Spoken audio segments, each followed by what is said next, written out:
Well. The game has finished. Brentford 3, West Ham 2, in a game of a high incident, it has to be said. But ultimately, if you're a West Ham fan, you're going to be very, very disappointed with a lot of what you've seen today. In many respects, a game of two halves, I think. Just to give you a little bit of information before we discuss chronologically what happened in the game.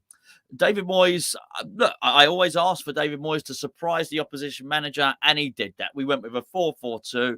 I wasn't expecting it. And to be fair, there was someone in the chat before the game who said, I think we're going to play a 4-4-2. So you're absolutely bang on. You're absolutely right. And I do apologise for not remembering who posted it, but somebody definitely did in the build-up show. And that was, despite the tactical switch from David Moyes, something very, very weird happened in that game, particularly in the second half. I didn't overly disagree with the tactics. Look, we didn't have Lucas Paquetá, and we certainly didn't have Emerson. We didn't have Edson Alvarez today, but because of that, I felt that David Moyes not only went 4-4-2, but he went long ball and he sort of bypassed midfield. So he surrendered midfield for large parts of that game. Well, for all of that game, really. But I do think as a tactic, it sort of worked in the first half. Well, there's no doubt about it, it did. And let me just take you through it first of all. The first goal was actually scored by Neil Maupay. No surprise there. I mean, absolutely no surprise. We said it in our bet in the build-up. This guy scores against West Ham, don't score against anyone else. He's a pain in the arse. He really is, isn't he? Scored a goal against us. A ball came over, a complete mix-up. First of all, there was a block. I thought Vladimir Sufal had a weak-headed clearance. Then the ball got shot against him and he sort of blocked it, but he didn't really know he was blocking it.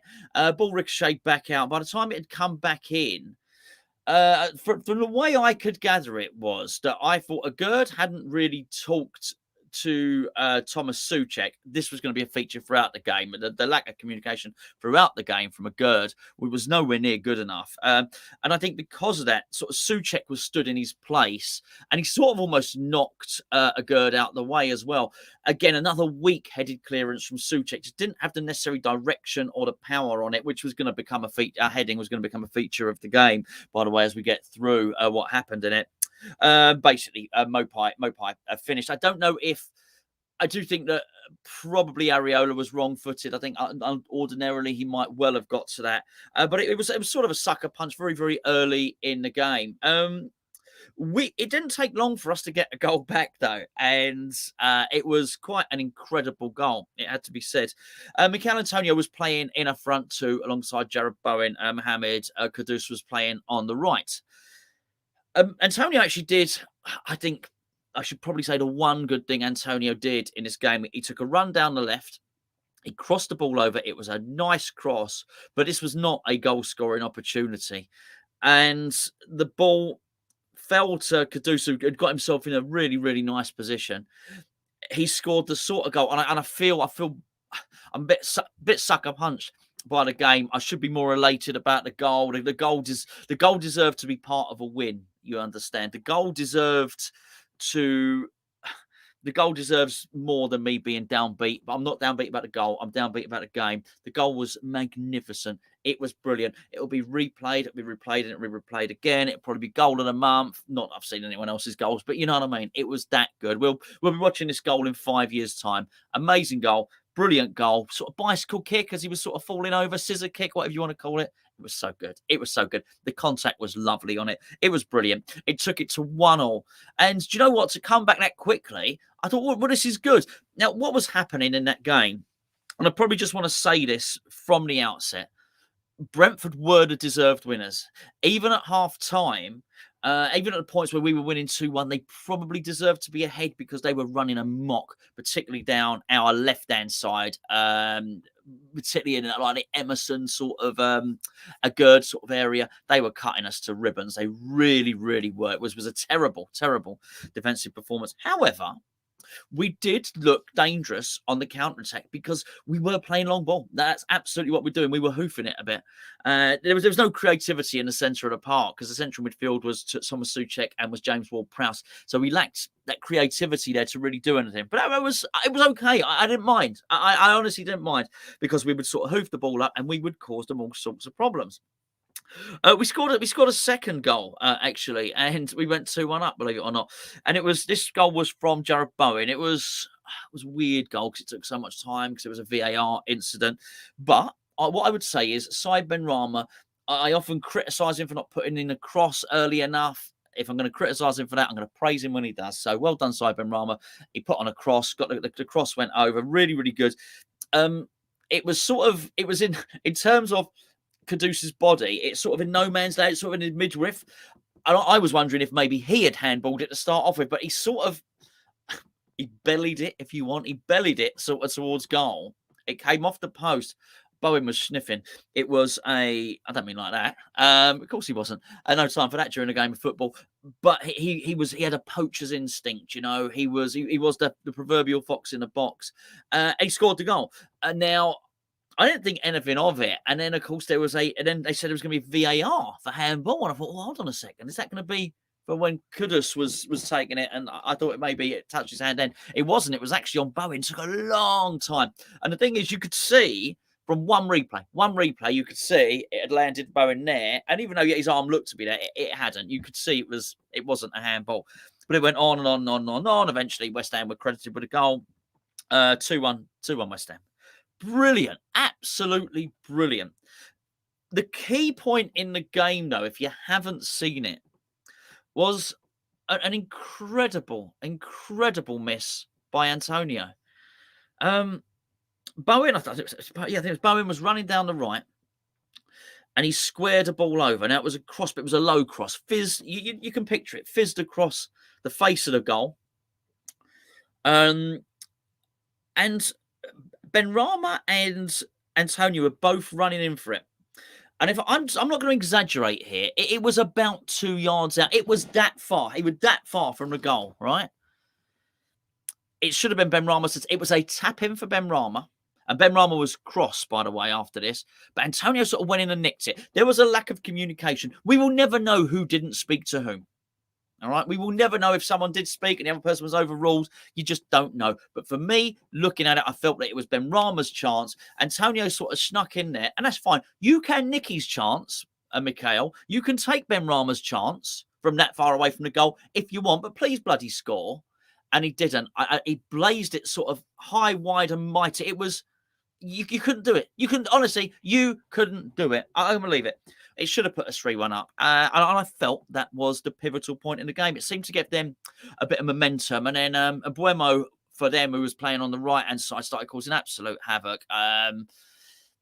Cutting in and just shooting. I mean, he had 3. I wouldn't say good chances because they were from long range, but he was having chances. Let's put it that way. Half time. I mean, what a roller coaster supporting West Ham is. It really is. So when we did the Arsenal game in midweek, I said how pleased I was against the Arsenal game. How at half time, I didn't think we'd been on the Valium. We hadn't been singing lullabies to the players at half time. David Moyes, we came out with punch. We came out with drive. But you've got to call it as you see it. As much as I praised them for how the team came out half time against Arsenal, it was lullaby time again. Honestly, they've been on the morphine again, right? They came out. It was terrible. I truly terrible. We posed no threat, at least in that first half. They had the possession, they did, and they were creating chances, but we were hitting them on the break. We were absolutely hitting them on the break. And as I mentioned, look, we scored 2, should have scored 3. Okay, so the tactics were working. We didn't even threaten them on the break in the second half. It'd gone. We just decided to sit back, but sort of within the parameters of the formation we were playing. Anyway, we invited all of this pressure upon us, and in the end, Mavropanos scored an own goal basically to make it 2-2, and it was going to be really disappointing. It was bad defending, but he wasn't just on his own. Mavropanos. I mean, it was a stupid thing to do. I think he basically, if that had been Zuma and he would just bang, he would have put his head through it and he would have headed it clear. Mavropanos tried to be a little bit clever, and I think the commentator certainly seemed to think so, that he tried to head it over the bar. Yeah, I think he probably did. Whatever, it was just a ridiculous mistake. I wouldn't even. Yes, he was under a little bit of pressure, but every centre back is under that sort of pressure in every single game. They don't head it into their own net. He headed it into his own net again. Probably, didn't give Areola. There's no way Areola would have expected that was going to happen. And it was at that point. It was 2-2-2, and There really, honestly was only one winner at this point. And it was thoroughly disappointing. It has to be said. The way we showed no intent whatsoever. David Moyes decided to make a double substitution. So he took Benrahma and he took Antonio off. Now, I don't blame him taking Antonio off. Antonio got an assist. But let's be fair, that normally wouldn't have been an assist because most people aren't as brilliant as Mohamed Kudus, and they certainly wouldn't have done a bicycle kick and kicked it in there. But I do think it was decent wing play from Antonio. It was the only good thing he'd done. He was bloody awful. So I don't mind Antonio coming off. But if you're going to do it, do something. For him to bring on Danny Ings was incredibly disappointing. I'm going to stop pulling my punches with Ings. I've apologised for him enough. If you haven't heard what I've said before, I you know what? I don't even care about making it. I'm not going to apologise for him. It's completely and utterly ineffective. I'm past caring whose fault it is. I've already blamed everyone all before. It was the wrong substitution to make. He cannot play. He mustn't play. How David Moyes looked at that and thought Danny Ings would be more effective than Mubama coming on, I don't know. And I'm sure you don't either. Awful. And he brought Pablo Fornals on as well for Benrahma. Now, listen, don't get me wrong. It was not Benrahma's best game. I've got to say, Benrahma's too slow.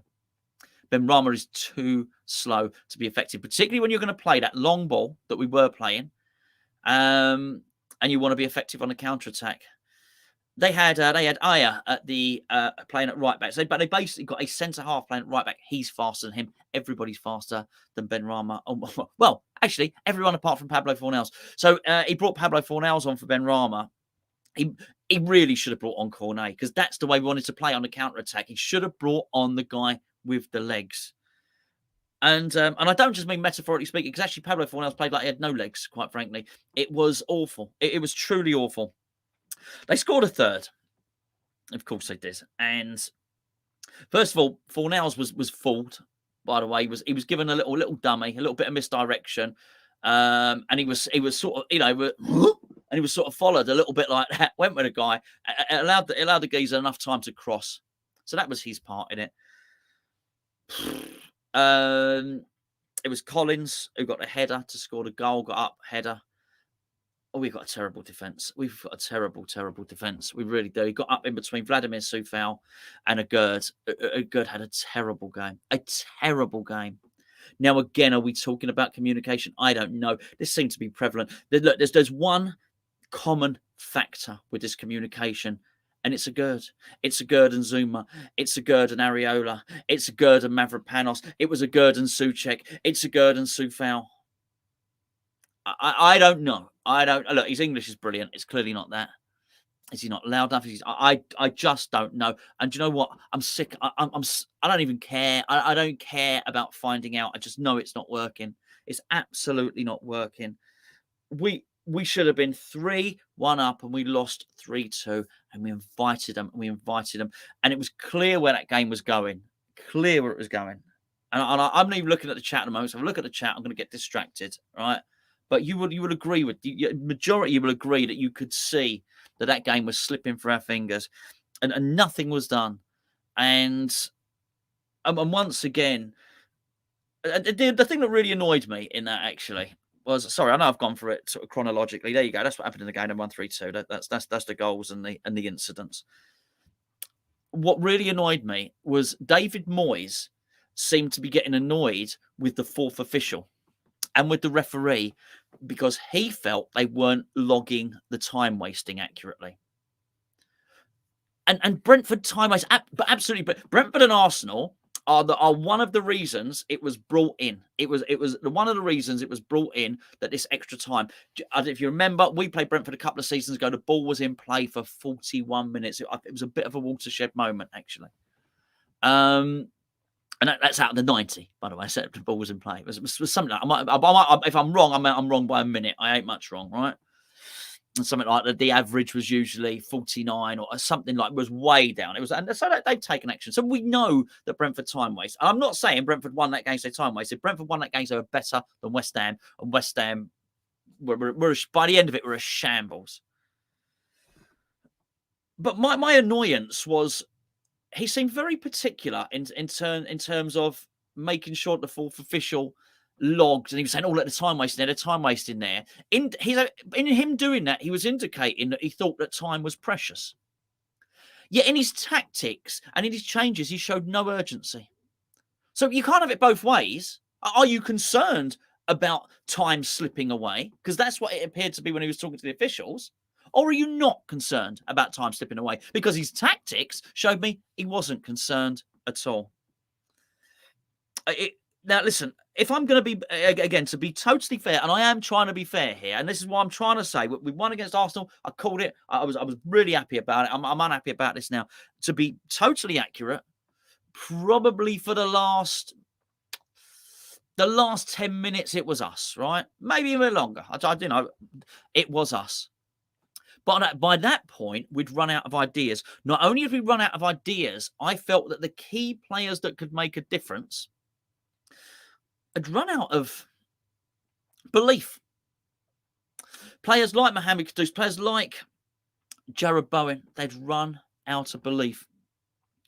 And realistically, I felt we were only really in that game because we had some brilliant players in terms of the two I've just mentioned. When it started to get a little bit nitty-gritty, when the time wasting came in, when it became a war of attrition, when people became a little bit more tired, there was no answer. There was nobody to unlock the defence. We saw wasteful passes from Thomas Souček and James Ward-Prowse. Well, I have a bit of sympathy for both of them because they were outnumbered. Wasteful passes from Agurd, a wasteful cross from Emerson, a bad delivery from Soufal. There just wasn't any craft there. A ridiculous shot from Fornals. While all of this is going on at the end, and all of those players I've just mentioned, what have I just mentioned? 6 names, 7 names? Danny Ings, where is he? Where is he? I've got my things there. I'm trying to. I've got a book there. I'm trying to write down in my book the notes so I can do the player ratings. And I always look, make little notes where people have touched the ball and stuff like that. And just as I was thinking, what am I going to write? I've got nothing to write. And I actually wrote down, what's the point? And at that point, Tony Gallo was commentating, said, "I'm not being funny. I don't think Danny Ings has touched the ball." Now he actually has, by the way, done it. Do you know when Danny Ings touched the ball? He did a headed clearance in our box when we were defeated. A headed clearance. I'm totally frustrated. Anyway, I don't want to go too far into the whys, the what's, the wherefores, and all the rest of it now, because this really is a review of a game we just watched. It was terrible. I don't really know what else to say about it. I really don't know. I'm most worried about the spirit sort of draining out the players at the end. I think I'm a bit worried how we went from a tactic which clearly surprised the opposition manager. He got done. Basically, Moyes got done. And I don't believe all this stuff, by the way, that Moyes is not picking the tactics. But honestly, during that game, when we were winning, I had a text message saying Moyes doesn't pick the tactics today.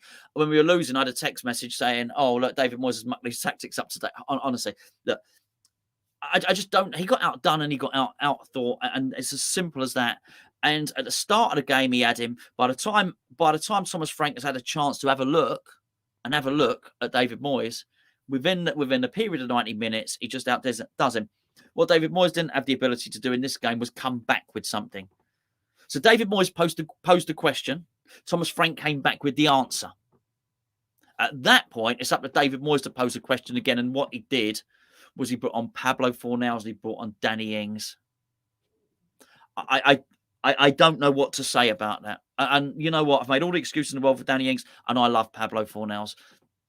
But come on. I mean, to think that those two are going to come on and claw the game back for us when momentum had completely slipped against us it's deluded. It just is. It is deluded. Anyway, look, I'm just ranting now. I'm just ranting. I'm not talking to you about the game at all, am I? I've done that. There you go. What can I say? Should have gone 3-1 up. We end up losing 3-2. It's as simple as that. It was a bloody good opportunity today to go back up there. Honestly, it would have looked okay. If we'd have won today, the league would have looked okay. I don't know. It's probably going to start in a couple of minutes, in Arsenal and Newcastle. I don't know what's going to happen in that game, but it would have looked all right. The league would have looked all right. And now it's looking crap. And when I say crap and not bad, West Ham ain't getting relegated, right? West Ham are not getting relegated. We've got our individual players are too good, but at the moment, I feel that David Moyes is being kept in his job not because of any not because of his tactics, but because of the brilliance of some individual players. And when you take away a couple of those individual players, two of them, look what happens. We just lose complete control of the midfield. Anyway, look, I'm ranting again. I'm just frustrated. Look, apologies. Thank you very much for tuning in and all that stuff. If you've remotely enjoyed this video, if you're a West Ham fan, how could you have enjoyed this video? Please do stick a thumbs up on it. Hey, don't stick a thumbs down. It's not my fault we lost. What can I say? Please do subscribe to the channel if you've not done so already. We're normally a little bit more upbeat than this, but that's hugely disappointing, massively disappointing. I will catch up with you with look. I'll be back on the forum channel tomorrow with a more considered view. Gio will be back on this channel tomorrow with a more considered view. Later on the forum channel, in about 10 minutes, it will be Gio, Tom, and Bez who will be uploading their thoughts. It's gonna be really interesting. I don't know because I haven't spoken to them during the game. It'd be really interesting to see their thoughts and see what they think of that. So yeah, go and check out the other channel in about 10 minutes and we'll see what they think. Thanks for tuning in. I'll catch up with you tomorrow. Cheers. Bye-bye.